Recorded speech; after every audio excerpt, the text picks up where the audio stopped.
Hello YouTube, I'm Andrew Does Hair. You can find my work on Instagram at Andrew Does Hair. So this is going to be the first time I've really tried to do a video more or less forecasting trends.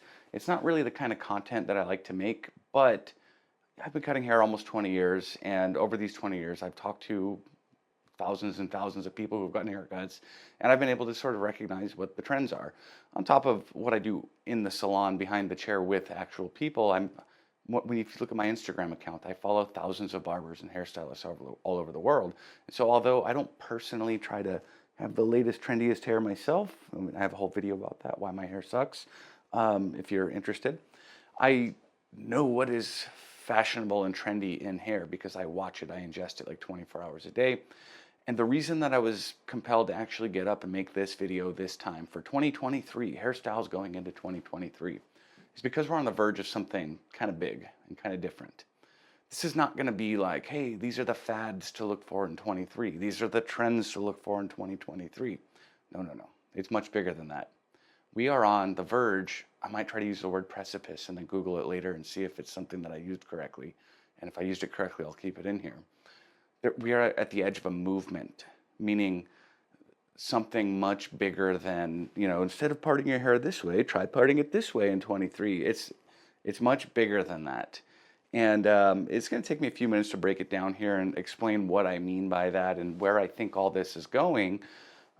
But I'll try to make it brief and hopefully it'll be educational and maybe a little bit entertaining.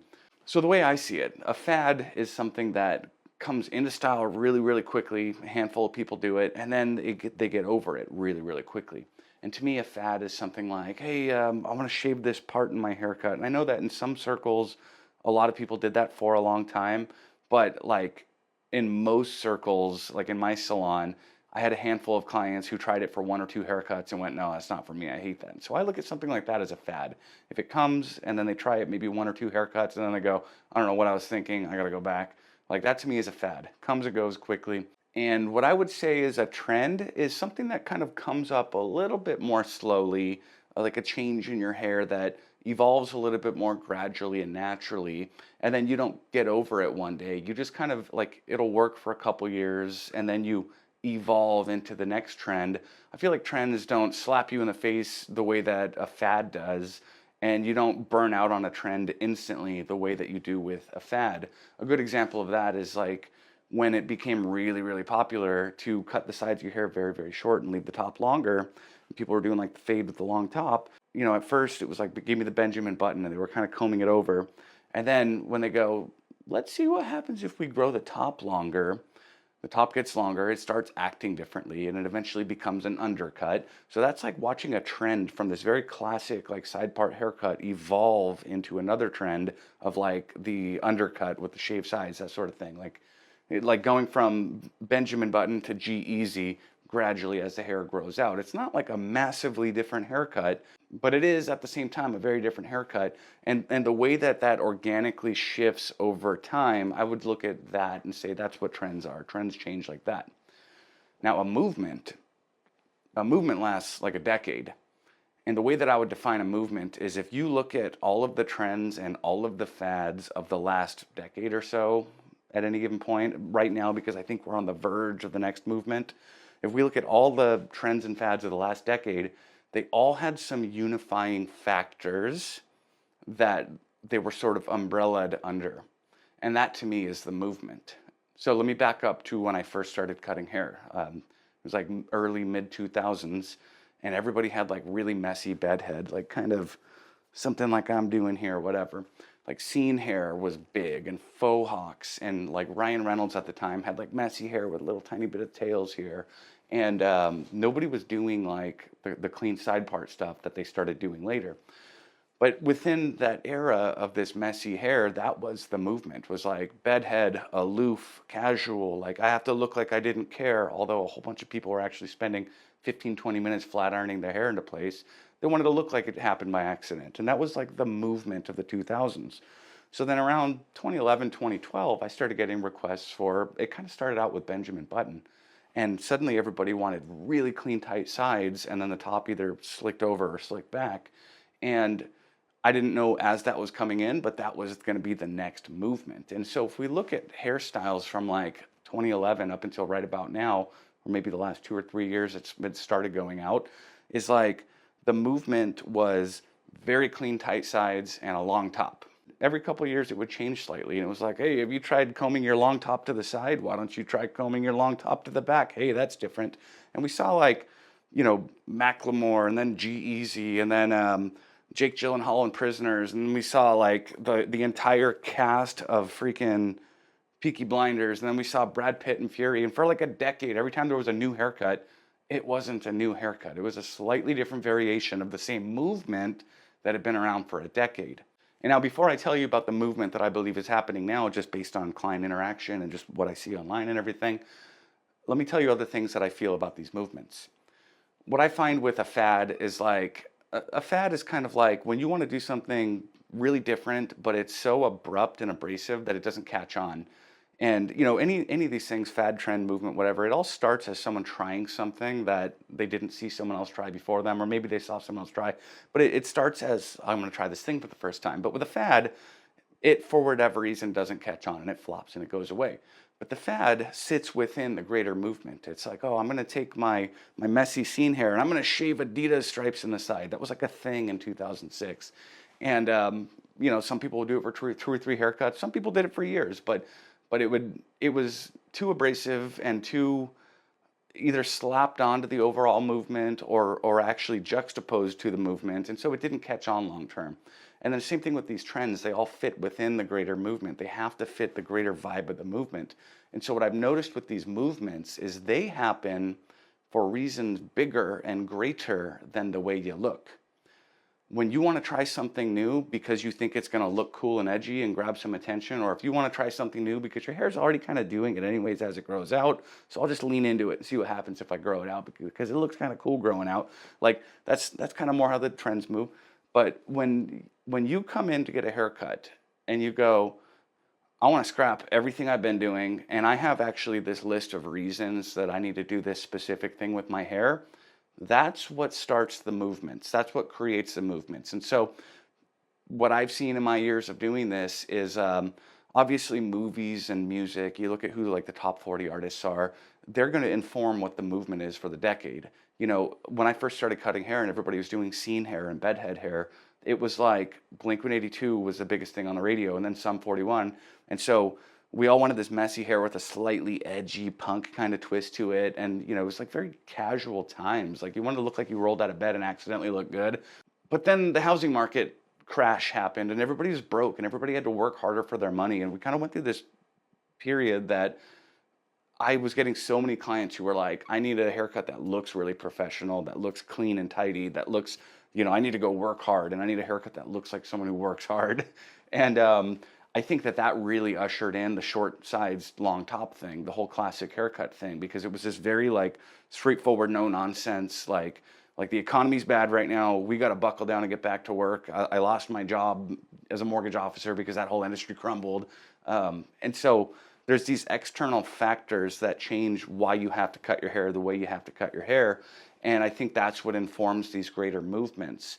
And I would say furthermore, anything you do with your hair, whether fad, trend, movement, like there's no perfect haircut. That's the reason I'm in business. That's the reason I have a channel here. There's no such thing as a perfect haircut, because what happens is everything you do with your hair to solve one problem creates a different problem. So for example, when everybody had messy scene hair and bedhead hair and all this, you didn't look hireable. You didn't look professional. You couldn't wear it to the office, don't mind my hair today. I was wearing a hat actually. And so I did the quick, like, I don't care style. Anyways, I got sidetracked there. When people had that more casual, aloof look, the problem that it created is, hey, I don't look professional. I don't look hireable. I don't feel like responsible even. And then when people leaned really hard into like the pomaded slick back top and the faded up sides and the crispiness, there's a couple problems caused by that. First of all, people who were used to getting haircuts every month suddenly realized every 2 weeks my fade looks stupid. And so now they're getting haircuts more often than they used to.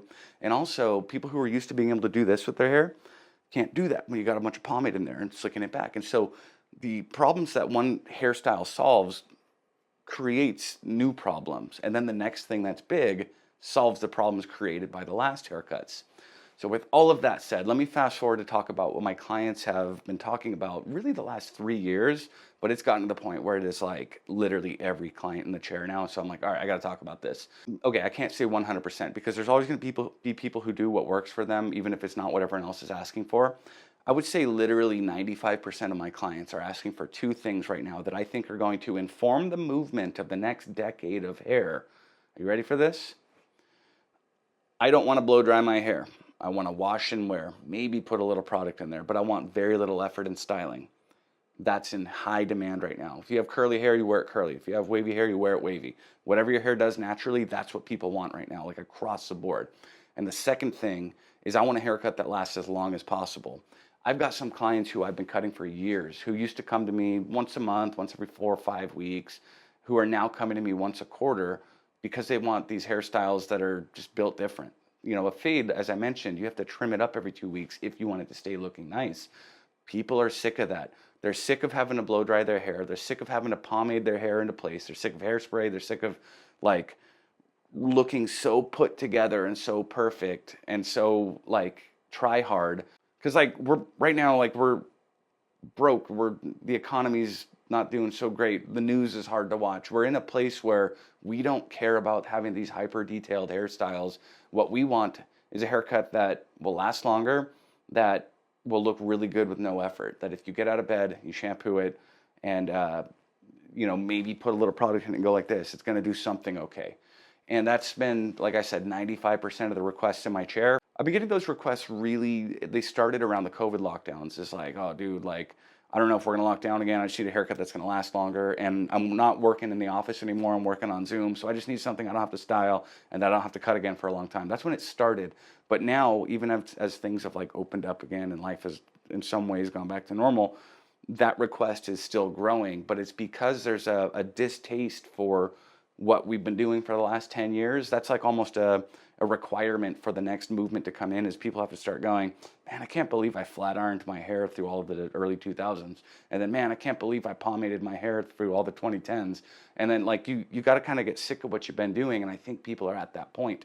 And so all of this said, like what's popular for 2023? What requests am I getting right now? I'll say like the kids in my chair who are 22 and younger, they want like anything you see on TikTok. They want the flow, or they want the haircut that goes like down in the front and then up, which is, although that is like a pretty style intensive hairstyle, it kind of isn't. It's not like overly straightened. Like you leave a lot of the natural texture in there and you barely have to coerce the hair to do something. And then as far as like the mid 20s to mid 30s clients, I'm getting a lot of like, give me the 90s Leonardo DiCaprio. And then anybody over that, like my actual like professional clients who are like older and real estate agents and lawyers and this sort of thing, they're actually doing the American Psycho haircut, like a lot. And so it would be a 10-second video if I just came on here and said, Leonardo DiCaprio, American Psycho, that's what's popular. We've been knowing that that's kind of popular, but this video I wanted to talk more about why it's popular. Both of those hairstyles, the Leo DiCaprio, the American Psycho, they take very little effort to style, and they last a really long time. If you get one of those haircuts, you don't have to get a haircut again for like 3 months. And that's what people want right now. They want, I want to style it, and I don't want to get it cut for a couple months. So with all that said, I have been seeing tons and tons of like, oh, I'm just growing it out, long hair. I mean, people have always had long hair, just like people have always had fades, and people always will have long hair, and people always will have fades. But I'm seeing a huge influx of people who are like, I just want to grow it out because if I get it long enough, I can put it in a ponytail and I don't have to do anything with it. I mean, I literally had a guy in 2 days ago, just like, can you measure how far it is from getting into a ponytail? Because my life will be so much easier then. But moving forward, I think anything that pops up as a fad or a trend in the next year, if we hold it against this standard of the greater movement, like, well, is it wash and wear? Does it style itself? And is it a haircut that lasts 3 months? I think anything that pops up that meets that criteria is going to last a lot longer than anything that pops up that doesn't. Like if you see a new kind of fade with a new kind of graffiti on the sides, you might get some likes, it might get some attention, and it might in some small circles, last a little bit. But I think across the board, wash and wear and trim it less often is just, it's going to take over. I think for the next 10 years, we're going to see that be the sort of overarching theme, the movement. And I'm willing to bet my career on it because I'm literally doing that.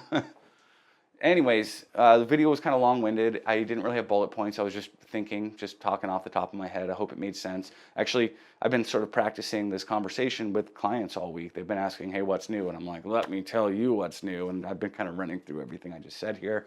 But yeah, hopefully you took something from it. And I want to hear in the comments if you're into it. Like, what do you think is popular? If you do hair, what have you been seeing requests for in the chair? And does it fit this framework of wash and wear and last longer than a fade?